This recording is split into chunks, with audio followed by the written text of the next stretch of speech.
Good people, what is going on? Another episode of the All Go podcast. I'm your host, Desmond. Want to jump right into it. The Detroit Lions get a massive win against the Green Bay Packers. I believe that final score was 34-31. 34-31. The Lions kick a walk-off field goal to win it. And a lot of criticism for Dan Campbell for his fourth down decision. Within the game, the Lions went for 5 fourth downs. They converted 4 of them. The one that didn't convert did lead to, I believe, either a touchdown or a field goal for Green Bay, but led to points. It was a short field. The Lions went for it on their own 30-yard line and didn't get it.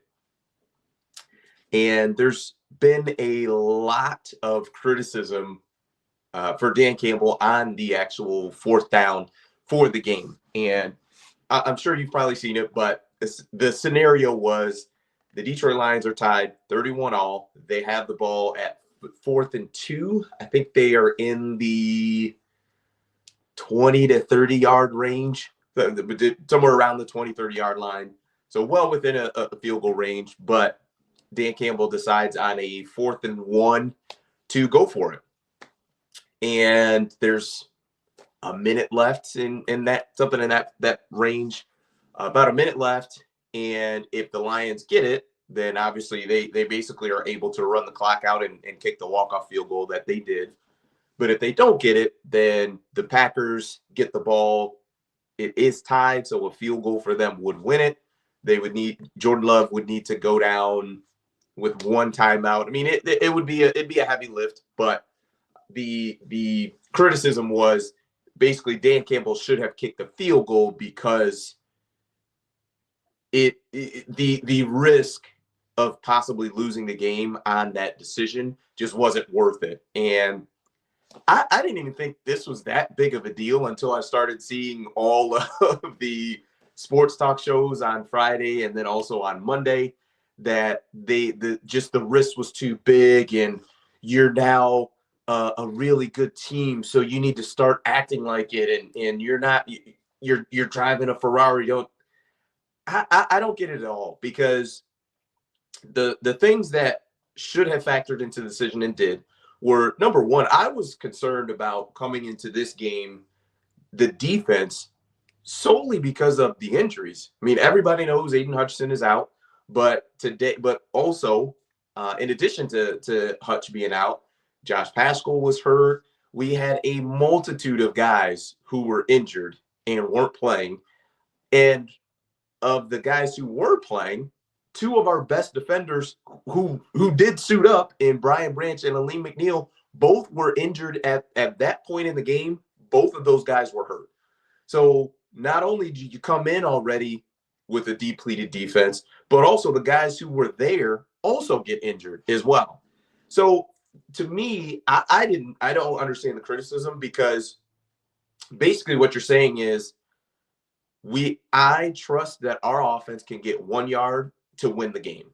Because if you do kick that field goal, I do understand that. Kick the field goal, you get the 3 points.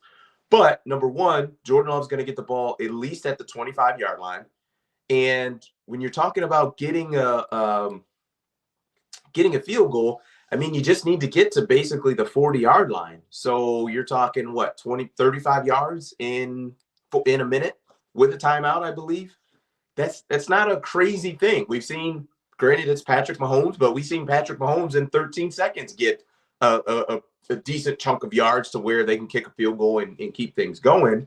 So I didn't understand the criticism. And I also heard that, why is Dan Campbell treating Jordan Love like he's Patrick Mahomes? Like you have to close him out. Well, I don't think that Jordan Love is Patrick Mahomes. Patrick Mahomes is a one of one. We all understand that. But looked at it earlier, and on the last 5 drives that the Green Bay Packers had, they scored 3 touchdowns and kicked a field goal. And the 5th drive that they had was a punt. So they did go 3 and out. But other than that, that offense was rolling in the second half. We only gave up 7 in the first half of the game. Second half, gave up 24 points. And the defense is holding on. But I mean, we are putting this together with duct tape and prayers from the Holy Ghost. Like that's what we had to work with. And saw another criticism. Well, you going for it on offense means that you don't trust your defense. We have guys in the defensive huddle that may not even know all of their teammates' names. I mean, Jamal Adams got there, I believe it was Monday or Tuesday. So you're talking a guy who just got to the team, let alone is starting the game. I believe he was at the first drive. I think Jamal Adams was out there on literally the first defensive possession that the Lions had. So we are so banged up that we have guys who we are just doing our best to try to hold on. And I'm actually not upset with the defensive performance at all. I think they did a terrific job. I was very concerned coming into the game that how would they hold up against Jordan Love? It's going to be indoors, so it's not as messy as it was when we played Green Bay earlier this season. And the defense did a terrific job for what they had to deal with and work with. So I thought it was really much ado about nothing when it comes to the Dan Campbell criticism, and he needed to kick it and act like you've been there and you've been successful doing it this way. Now you need to totally change because your team is winning. I just disagree with all of it. I think that the Detroit Lions historically have just been so bad and have had so many things go against them that you have to do things to almost change the tide of things and change the future outlook of the team. I was happy with it because you just leave so much to chance. And let's say the Lions kick that field goal. Let's say Green Bay gets the ball back, and with 3 seconds left, kick a field goal. Now we're going into overtime. So now we potentially have to have our defense come back out on the field again, which already, like I said, banged up coming into the game, and then multiple guys also banged up during the game as well. So now you're going to put that unit that's already stressed back on the field again with Jordan Love, with more snaps on their legs and more opportunities for bad things to happen. They were throwing flags like crazy on us. So it just, to me, I don't like the odds of that versus if you say, listen, let's run behind Penei Sewell, give it to David Montgomery, and let's go get 1 yard for the game. I like the odds on Penei Sewell all day long. Penei and David Montgomery, I like those odds all day long. And I think those are the types of decisions that you have to make. So I really thought it was just nuts as far as the talking points on it, but cannot underestimate and understate how big of a win that was for the Detroit Lions, because to deal with those injuries, you didn't get the mini bye with the Thursday game because you played the week before on Thanksgiving and then played this or last week on Thursday. So you don't get the actual 10 days. Now they're dealing with it now. So they're going to play next Sunday against the Bills. So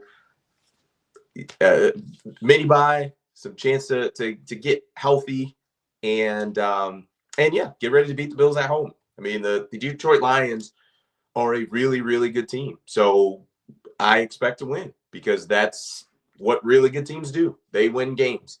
So I get it. We're going to be banged up. We're probably not going to be 100% healthy, but the Bills aren't some invincible team. And really, I don't think there's any NFL team that is invincible that just can't be beat. I mean, we see the Eagles are struggling with the Panthers. And really, the Panthers should have won that game.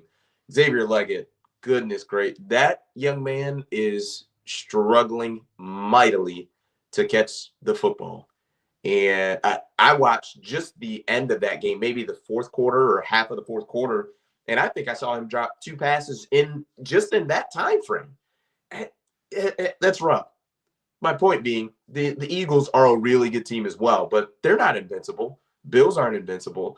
The Chiefs aren't invincible. There's just no invincible team. So I expect that the Bills coming into Ford Field, they're going to have a whale of a time trying to deal with the Lions, and the Lions should win. That's just how I feel about it. Switching gears, want to talk about the college football playoff. The field has been announced, and all of the talking points have really been centered around SMU and Alabama being left out. I am an Alabama fan, but really when it came down to the rankings, I had my fingers crossed that we would get in, but I was not expecting us to get in. To me, once you get dog walked by Oklahoma, we really don't have anything to talk about. I am someone who believes that if you're going to lose 3 games in a season, it better be to some really, really good teams. And quite frankly, Alabama did not lose to really, really good teams. They lost to Vandy. They lost to Oklahoma. Who's the other loss to? It's slipping my mind right now. But the Vandy loss and the other loss that they had, I can't remember. Those were fine. I think Alabama was going to be in good shape had the season just played out with those 2 losses. But once you get beat 24-3 to Oklahoma, I don't think we have anything else to talk about. And Oklahoma is not a good team. They ended up, I think, 6-6 or something like that. I mean, they're not a good team. And the fact that they beat you lets me know that we're not all that much of a good team. The frustrating part with Alabama football this year was when they were on, you could make an argument they were the best team in the country. That first half against Georgia, that was unreal. I mean, you have Georgia down 28-0 at halftime, and basically once halftime of the Georgia game happened, moving forward the rest of the season, outside of that LSU game, they seemingly forgot how to play football. Even the Georgia game itself, you let Georgia come back and even get the win, or take the lead, and you need Ryan Williams to make a superhero play to get that lead back and ultimately end up winning the game, and that was a huge win. But from that halftime forward, it just never really got right. But if you just took that snapshot of that Alabama team that played the first half against Georgia, that's a really good team. You can make an argument that's the best team in the country. You could look at that LSU game, the domination that Alabama had against LSU. You could make an argument that was potentially the best team in the country. But when you're inconsistent and just all over the place, that's not going to happen. Throwing pick sixes against Oklahoma and just making a lot of mistakes. So I'm not too. It would be cool to see them there because of those peaks, and could you potentially see Alabama play, a half similar to that Georgia game or a game similar to that LSU game in the first round of the playoffs? Yeah, I think that's possible. But you also might get an Oklahoma game as well, where you look like crap and look like you don't belong. So it's one of those things you just got to deal with it. They definitely need to do some changes to this format because there's no mistaking that the team that has the 5 seed has it for just about every year. For most years, they're going to have the easiest route to the national championship, and that's definitely not how it should be. They've talked about reseeding the playoffs and